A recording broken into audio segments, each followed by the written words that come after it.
Our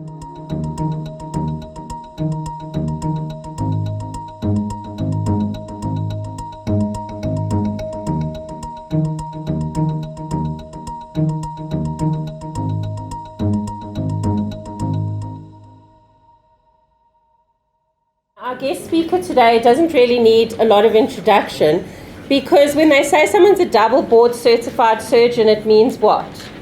They hold 2 positions in 2 specializations. So today we have a double board certified CEO amongst us.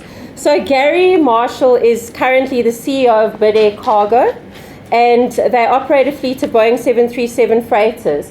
But he's also, which some of you don't know, is that he's also the CEO since 2004 of SAPA, which is the South African Express Parcel Association, and he still holds that position. Hence I said we've got a double board certified CEO. And I think the thing about Gary that fascinates me, because I have interacted with him recently, is his passion not only for the logistics environment but also for students. Gary empowers, through many of the organizations he works with, many students in introducing them into the world, and actually, Trishan, you speak about fit for purpose, but really making sure that they get a qualification that they can find jobs and they can do things with. And I think, Gary, regardless of all the other things, that for me is something that I find truly remarkable about you. So Gary's worked at several airlines and has a stint in the Air Force, which I'd really like to find out about. I can picture you in the uniform, definitely. But he was also the founding director of the Courier Service XPS, who were responsible for bringing FedEx to South Africa, which I think is really an incredible achievement. So without further ado, I introduce to you our guest speaker for today, Gary Marshall.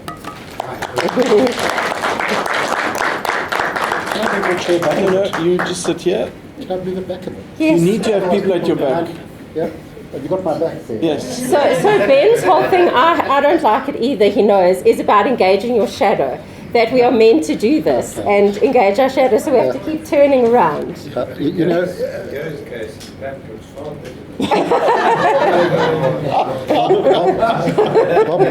Bob was a But good you friend can of turn mine. a little. But I think, just some interesting stuff. So first of all, I'm not an intellectual. I barely made it out of high school. And I got out of high school as fast as I could because I wanted adventure, like a stupid kid. So I became a cadet journalist. They used to call them cub journalists in those days. Because I had this picture of dashing around and writing on exciting stories and stuff and being in the middle of action. And all I did was make tea for the editor. So after a few months of being a tea boy, I thought, no, this is not for me. So I left and I became an article clerk for a chartered accountant firm. And in those days, you used green pens and you ticked everything. So as we're going along, certain of my life lessons I thought of as you were talking, Jacob. So the one is, when I first heard this statement, I was appalled because it was so sort of theory-ish, but it goes like this. People do what you inspect, not what you expect. That's very true. Okay. So as an auditor, you have no idea how critical your exercise is on maintaining ethics, because people will take a chance. I mean, the old story about opportunity, the will and the opportunity. So if you inspect properly and you don't expect, so I think part of our problem is that we kind of expect people to do the job correctly and we don't inspect it properly. So that's the one little life lesson. The other one, I was reading an article today actually about a guy that was my mentor for many years, is a chap with the unlikely name of Fred Smith. And Fred was the founder of Federal Express, or FedEx, which today turns over $70 billion a year. So work that out, that's $1 trillion plus rand a year. It's a sizable chunk of the South African economy just in one entity in the logistics field. And Fred they were interviewing him on Wall Street a couple of weeks ago, and talking about change. And so when you start to talk about passive and aggressive and thinking and intellect and all the rest of the stuff, and bear in mind I'm not an intellectual, so I'm not going to use the language that your PhD students like. Okay. What Fred said was, part of the problem is that organizations end up with a cultural intellect. So you get people that you bring in, they all start to think alike, they start to think about things in a sort of a linear fashion. But after 4 or 5 years, the world out there has changed. And they're still thinking where they were. And so that's when you get the disruptors. Because they now come in without that those entrenched mindsets and start to think differently and, of course, bugger everything up, don't they? I mean, so that for me was a very critical thing. So that sitting inside and just thinking ain't good enough. It ain't going to cut it. Because somebody else is going to come along and they're going to outthink you on something completely different. So I don't know if it's related to what you were talking about, but I have a suspicion that we find ourselves in that situation too often. And then the other final thought, because I haven't even started what I'm going to say, I'm pinching your time, Jake, is has anybody ever read Larry Downes? So he has what he calls the law of disruption. So it's an interesting book. He has several of them. But Larry Downes came up, and when you were talking about legislation and laws, and it reminded me of the law of disruption. And what they basically found, if you took a graph, and on the one axis you had time, and on the other axis you had change. Legal, regulatory change takes the longest time and has the least impact on change. So if you're waiting for laws to make an impact, you are doomed before you start. What has the fastest, highest degree of change in the shortest amount of time is technology. And then as you go down, you'll find things like social thinking, economics, business thinking, etc. All of those have a less of an impact over a longer period of time. But the longest period takes you to do something with the least amount of impact is regulatory change. So if in your studies you're recommending regulatory change, you're probably going to retire before you see it. Okay, so what I know, so there was a bio put out, but I mean fundamentally I'm in the airline industry, but in the airline industry specifically regarding the express cargo or express parcel industry. So that's my background, and my good friend Bob Garbett over there has been in the industry longer than I have, so he's going to throw peanuts at me when I talk rubbish. So I'm going to give you a little bit of history, and then I'm going to talk about where we are at now, and then talk a little bit about the future. So, which of course is crystal ball stuff, so that's when I'll get the peanuts thrown at me. But let me give you a little bit of history about this industry, which you would know as courier. We call it CEP, Courier Express Parcel Industry.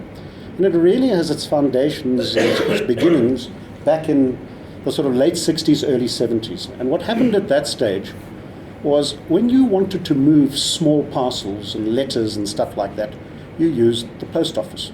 That was the only real means available to you. In fact, if you have a look at logistics and communications, which are closely interlinked, you know, when I was a child, and I'm giving away my age, so when I was a child, we never had telephones at home. I mean, cell phones, of course, only came 40 years later, but we never had phones at home. If you wanted to phone somebody, maybe at work, because there were phones, but at home you never had them. And then they introduced party lines. I don't know if you can any of you can remember those. So you had this crank handle, and it was two longs and a short and all the rest of it. And so communication changed. But what happened? Posts and telecommunications, because even today in the South African legal environment, it's one department, posts and telecommunication. So they are closely related. But what happened in the 60s was, and some of you may remember, they had things called airmail and sea mail. Yes. And if you wanted to send something, it went by ship or it went by air. And so that was the only thing you could do, but things started to change. From a communications perspective, you no longer sent a letter if you wanted to order something or if you wanted to do a deal. You could now pick up a phone. So that changed the rules because that was almost instantaneous. So now, when you wanted to move something, you are now having to use snail mail. And I mean, South African Post Office hasn't changed, it's still pretty much the same. But that's another story. So business started to have a need. And a need started to have when it was driven by faster communications. How do we move things faster? And so the post offices around the world went to sleep. They slept. They had this big monopoly. They just carried on doing as they'd always done. Put it on a mail ship or put it on an aeroplane. That was really modern. Put it on an aeroplane. Can you believe that? And so this need, this gap arose around fast movement of goods. So the early players in our industry, probably the earliest was DHL. That's a household name. You've all heard of it. And DHL actually started out by moving building plans, architectural plans, between mainland US and Hawaii. And they found that they were doing buildings and things going on, and they couldn't get the plans across fast enough. So some guy said, I know what I'm going to do. I'm going to buy a ticket on an aeroplane. I'm going to put these plans under my arm. And if you look at DHL's logo today, it still shows you a guy running with some stuff under his arm. And he would fly down to Maui, wherever it was, and drop off the plans. And so it started to say, well, if we can do this, why can't we do it for other stuff? In South Africa, actually, and Bob and I were related in this respect, the first, probably, courier companies originated by moving advertising material around. Bear in mind, no internet. And so now you had a deadline of, say, a newspaper in Port Elizabeth, the Eastern Province Herald, and you needed to get an ad in there. How did you get it there? You put it in the post office. Well, forget deadlines. So companies, in fact, the earlier ones, and Bob and I worked for them, companies like Ad Freight, Bob was advertising deadlines and freight, started to create fast means of moving advertising material. And once you've got those networks and those channels going, then you find that more and more stuff suddenly starts to have a need. So the big, probably, disruptor in the early 70s was FedEx. And FedEx really was initially set up.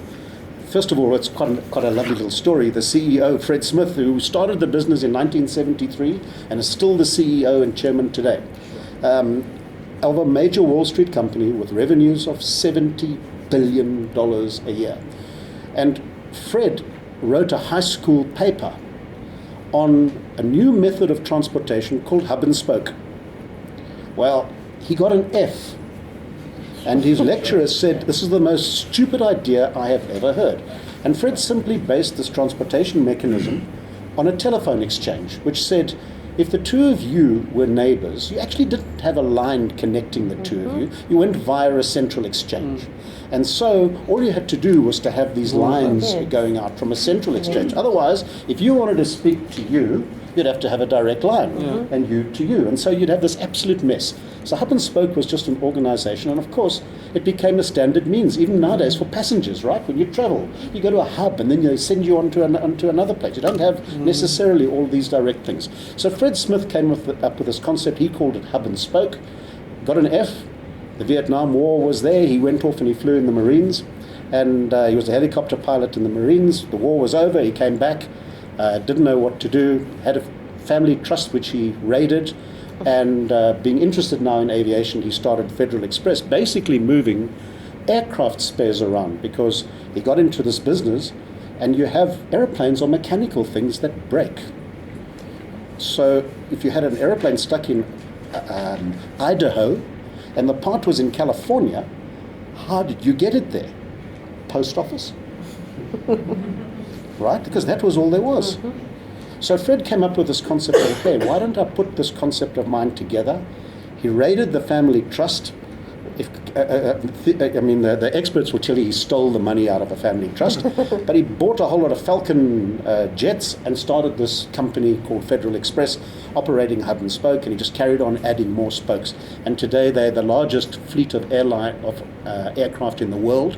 Most people don't know it because they only fly at night, and they don't have the same amount of attraction as passenger airlines do. But they fly 700 airplanes. Biggest airline in the world, as I say, now 500,000 people, and they just won, by the way. They are only one. UPS probably twice the size. DHL is relatively small in comparison to that. So you've got this massive industry that developed out of post offices going to sleep, and communication mechanisms speeding up, and that leading to the demand for the faster movement of goods.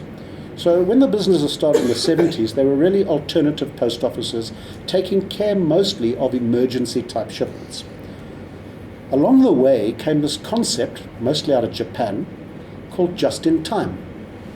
So just-in-time changed the way that manufacturing worked and the way that logistics worked. So it basically was, instead of manufacturing bulk orders of stuff and pushing them into the marketplace, you actually started to use data, and you started to say, right, if I'm going to order, when I order one and I buy it in Cape Town today, the replacement gets pushed immediately into its place. So they don't have to have thousands of stock items stuck all around in every part of my network. So I rather now control items, moving stuff just in time.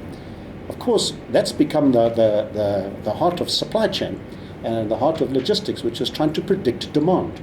So these days it's all about data. It's about how you analyze data. So when are you going to buy your shirt in Cape Town, that blue shirt of this size? Have it there, not too much in advance, because it costs you money to have it sitting on a shelf, but get it manufactured and get it there just in time for you to buy it. And so this fast movement of product, also it started to have other benefits. So the first thing was it was fast. The second thing was it was reliable. And the third thing was it created visibility. So the original designers of track and trace, which is really just an old-fashioned way of saying this is where my parcel is at any one time, was Federal Express. So you now started to say, well, I know where everything is, I can push it, I can start to mine my data and start to predict demand at the point of sale and manufacture product. Instead of bulk manufacture, pushing it out, let me just give you an idea. At one stage, 70% of IT stock was written off because it was redundant. It was never sold. So take it, just think of it. Who wants to buy an old computer? So you manufacture, in the old way of doing this, manufacture in bulk, stick it into warehouses, and wait for it to be ordered. 70% was written off. So now it's rather that predict where the order is, manufacture it just in time, and move it fast and getting in there. So this industry, which was created out of an offshoot of the post office and started out moving emergency, started to move stock in a bulk way to take care of just in time. But of course it's expensive. So it kind of was limited to smallish parcels. But things also started to change. So in 1969, when they put the man on the moon, and the computer that they used to do that, which had the power of something like a 256 or whatever it was, was the size of this room. Now, of course, look what we've got on a tablet. So things are being manufactured smaller and smaller and smaller. So this industry was perfectly kind of situated to take advantage of things being miniaturized, if you like. And a key component of it was network. So it now started to open up and have these spokes operating all over the world and globally. So it just in time saw it through the next phase for the next almost 20 years of its evolution. Along the way, of course, in the mid to late 90s came this thing called e-commerce. Of course, it was the internet bubble, and that changed things, and then e-commerce. So before I go on, let me just ask by a show of hands, who orders stuff online? Okay, sorry. Who does not ever order stuff online? Okay. You're not going to get through your PhD.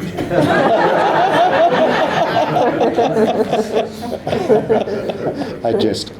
You're a wise man. Okay, I'm going to tell you about the next thing called a credit card, but we'll go into that afterwards. So the evolution started of online ordering. It was kind of slow to get up. I think the internet bubble burst and so on. But finally, by the sort of early 2000s, it started to take off in a big way, particularly overseas. South Africa, we're always kind of 10 years behind. But it really started out, if you look at Amazon starting out in the late 90s, starting to grow. The concept started to grow. And along the way came enormous challenges for this courier express parcel industry because it changed the rules. It was a disruptor of note. So everything, now they had this massive infrastructure, and it was all based around business to business transactions. So I would be a manufacturer, I would move it out to a retailer, the retailer would sell it to the consumer. Well, of course, online ordering now puts the consumer as the individual ordering directly from the manufacturer. So that now starts to say, now I'm these big courier companies, I'm a FedEx, a DHL, a UPS, or whatever it is in South African context, RAM, RTT, Aramex, etc. I've got massive investments in fixed infrastructure all around the world, and it's all based on businesses. And now comes, sorry, your name? Mark. Of course, Mark. My apologies. So Mark's one of the lecturers that we get involved with. So Mark now orders stuff that gets delivered to his home. Well, wait a minute. I don't deliver to homes. I don't have that as part of my route. And by the way, he probably lives in an estate. And in the South African context, have you ever tried to get past security if you're a delivery driver? So the rules started to change. First of all, route planning from a courier perspective. Now it became a nightmare. The other thing is, you're at home, unless of course you're an academic, Mark, you're at home after hours. You're at work during the day. So where do I deliver this darn parcel to? So it now started to create a real nightmare in terms of cost, because every delivery attempt adds cost. Every bit of return, coming back, making phone calls, where, Ben, are you going to be? And you know what it's like, we all have it every day. It drives us crazy, doesn't it? A guy phones and says, I'm going to deliver your credit card tomorrow. Where will you be? And you say, what time? He says, 11 o'clock. And you know you might be there at 11, but at 12 you've got another appointment, you're not going to be there. And does he come at 11? Never. Okay, so it started to change the complexity and the dynamics of this industry dramatically. So it was really organized around business to business transactions. Suddenly business to consumer changed the rules. And if those damn guys, Uber, they're the ones that did it. No, they did, because suddenly what was satisfactory from a visibility perspective, in other words, track and trace. You went online and put in a number and and it said your parcel was last there and so on. Now you actually say, well, I want to know when it's going to be delivered to my house and where is it now. I don't want to just look at a bland system. I want to go onto my app and I want to use what we call predictive technology to predict. What time is it going to be there? Is the driver going to get there with my thing which I've ordered and I've been waiting for now with mad excitement? Is he going to get there in 5 minutes, 4 minutes, 3 minutes, 2 minutes? Where the heck is he? So this kind of technology now starts to come in. And then comes other issues.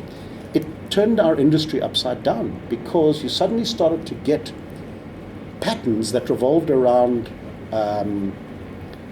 not your usual business pattern. Let me give you an idea. Black Friday. Okay, so suddenly your business is geared for, say, 10,000 packages a day. Along comes Black Friday, and it jumps to 25,000 in one day. In one day, pre-Christmas, Valentine's Day. Think of people like Net Florist, because they're a delivery company, right? Net Florist, Valentine's Day, goes crazy. So all those specials, no longer the certainty that say, I handle 10,000 packages a day, I'll have enough vehicles, enough drivers going out into this network and so on. Now I have to gear up. What do I do in the off times? How do I manage my business? I can't afford all those resources in the dead times. So now it starts to create a completely new infrastructure to handle peaks and valleys which you never had before.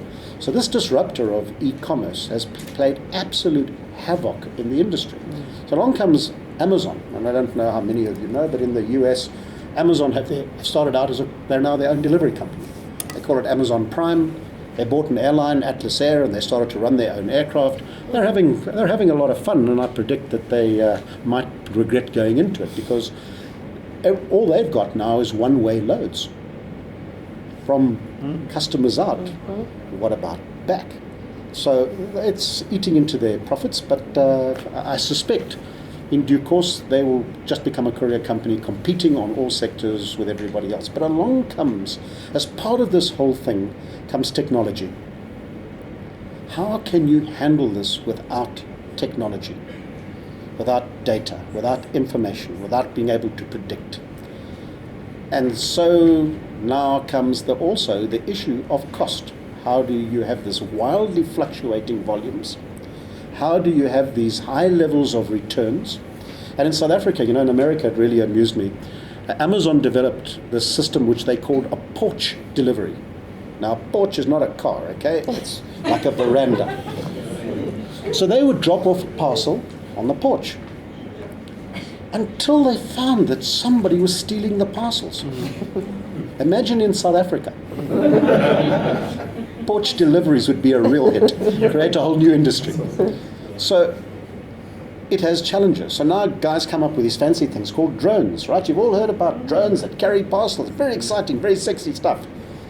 So like Ben, how does one land on your roof of your house? And are you there anyway, on the roof of your house? But to be fair, we're only at the beginning of that revolution. I mean, just to give you an idea, one of the members of our association, so it's the Courier Association, SEPA, clears through customs on what we call low-value goods, 100,000 shipments a day. What classifies a low value? A low value we classify as having a value under, say, 500 Rand. Okay? That just happens to be a customs value. Okay. But 100,000 a day. That's just one company. So now can you imagine drones over Joburg with the whole industry? Okay. What we will find happening is completely different technology. I mean, can you imagine being an air traffic controller trying to control all those drones? But I mean, I'm joking. Obviously, it'll start to get organized in one way or another.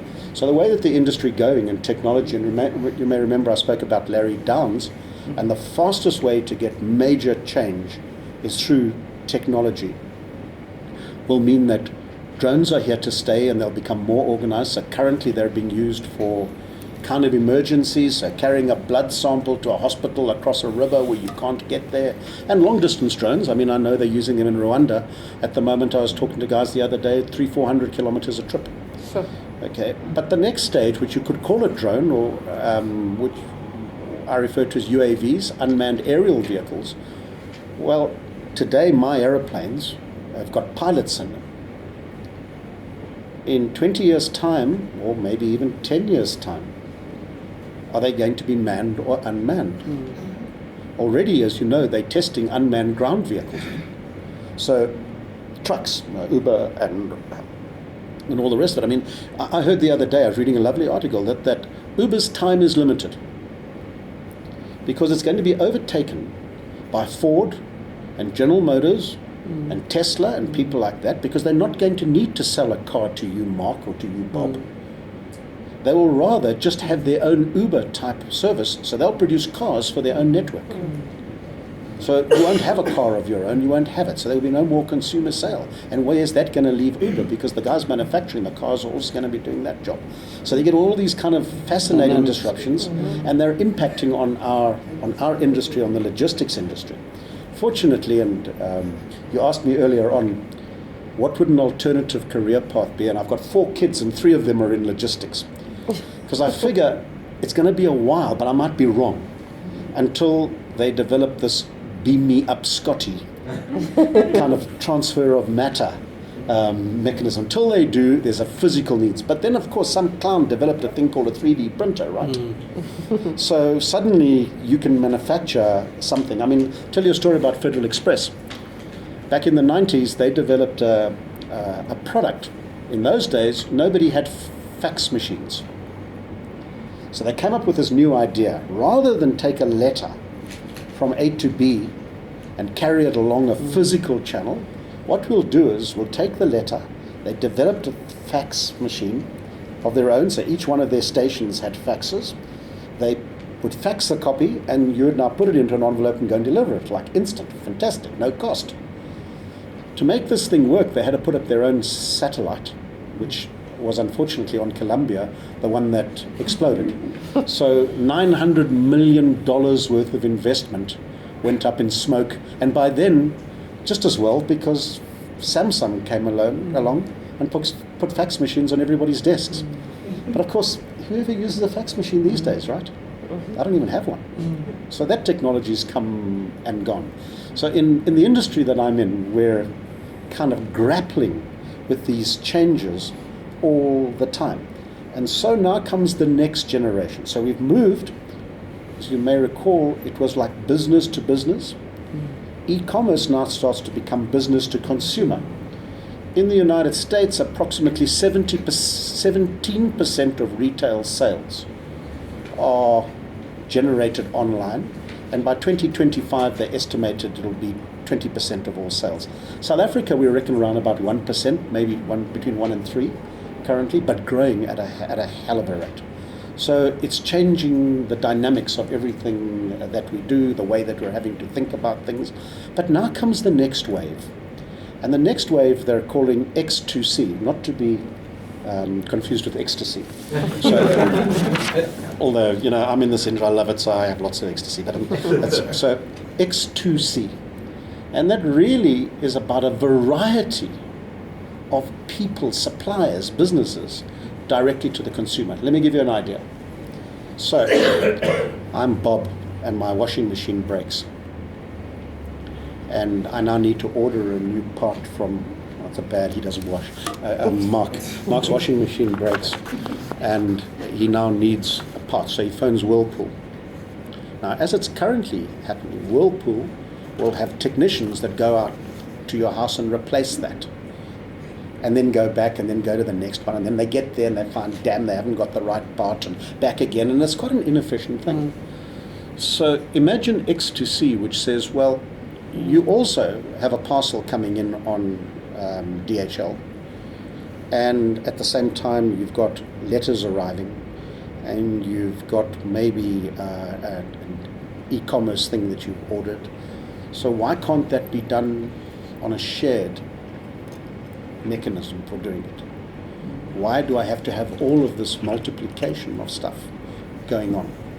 So the next wave that we're kind of girding our loins for is X2C, and that's really complex. So along the way, of course, the current kind of technology, and I don't know how many of you have seen locker boxes. So Macro, for example, right now online you can order they deliver it to a locker box. The locker box is actually run by a company called DSV, which is one of our members, a parcel company. And it's a fascinating study. So DSV have spent many, many millions of investing into these smart lockers. So what it does is really quite clever. Every one of us, all the time, Google is watching us. They know exactly what our moves are. Our phones are geolocating all the time. So when you now order online through one of their DSV customers, it says, oh, Mark, you live in Sandton, and you go past this geolocating point where we have a locker 3 times a day in the evening, or once in the evening, and you go past this one at work in the morning, and then when you leave again. So you've now ordered something online. It says to you, Mark, instead of going to your house, which you might not be there, or to your work, which you might not be there, or to your estate, which we can't get in, I know that you're at these points every day. So I'm going to send this parcel to this locker. Which one do you want? And you say, well, I'll choose that one because it's going to be on my way home from work. I'll just pick it up. Proximity. And when you get there, it gives you a serial number. So you get there and it's got a little keypad. You hit it, opens up the locker. At the same time, it takes a photograph of you, which goes back to the center. You do an electronic signature. You take your parcel and you go home. So really simple. But how effective is that compared to the costly price of a delivery? So DSV have they're rolling out 1 a week at the moment, but they've already got 350 of those smart lockers at engine service stations. So, this kind of thing is really going on. That's why I love the industry. It's continually innovating. So we don't sit there and think about passive and aggressive. We just Being very aggressive. I am. I'm sorry, but I am.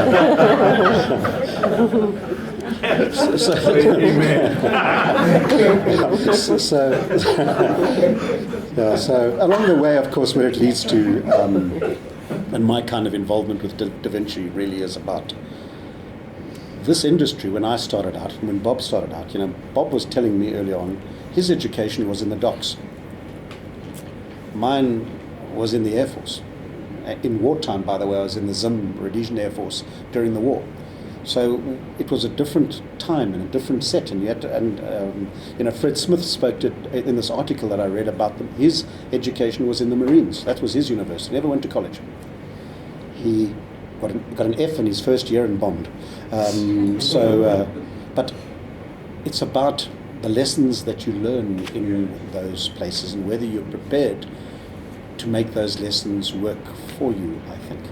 So part of the problem we face now as management in this industry, and I guess we're no different to any other industry, is we have this pool of youngsters coming out of school, just thousands of them. 29%, you mentioned, Jacob, of work seekers are unemployed. It's heartbreaking to see these kids come and they'll do anything for a job. And the biggest problem they've got is they've got no experience, so nobody wants to take them on. So it's really, really heartbreaking. What is amazing for me, I must tell you, so we keep kind of getting, and maybe as a sort of a privileged whitey, okay, one has this view that township schools are inferior. Let me tell you something, the kids I've got at work that come out of Vosloorus and Davidton and Tembisa and places like that are amazing. The way that they think, their knowledge, their ability to think fast and so on are incredible. So now, what do we want? And you mentioned something that's so important. You spoke about fit for purpose. So the problem I find with a lot of programs out there is they're kind of designed by academics. They've gone through some check process with, the authorities, and you guys know the stuff. But I don't know that they're giving us and they're giving youngsters the tools to make it in business. One of the things I love about DaVinci is that it takes that seriously. And so it tries to modify what it does to make it fit for purpose. And so I would urge you, because we in business need that. We have to have these youngsters that can get basic skills that we can then work with them. Because our job as management really is, I believe that there's a concept which I believe in called the release of discretionary effort. So it's a hobby horse of mine. So it goes like this. Every human being has within them to give of themselves to their life, to their workplace, to their relationships, to their family, to their friends, to their work.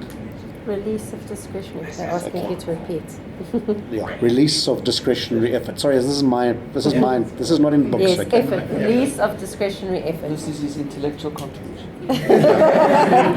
Thank you, Ben. I'm feeling much better about myself. Confusing the intellectuals. Yeah. So it goes along, and we all know them. I'll employ 2 young girls out of school.